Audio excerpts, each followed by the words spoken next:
Hello guys, in this video I am going to show you how to hide or display the number keypad function in the FlightAware application. But first I just want to mention, don't forget to subscribe to my channel, because at 10,000 subscribers I am going to show you my whole YouTube revenue statistics and growth strategy, as well as how to make money online. Let's jump into it.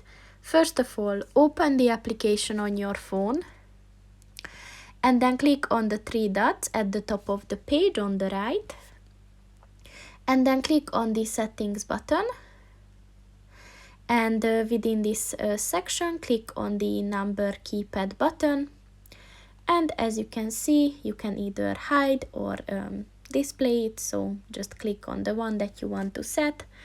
And that's pretty much it for this video, guys. See you in the next one. Goodbye.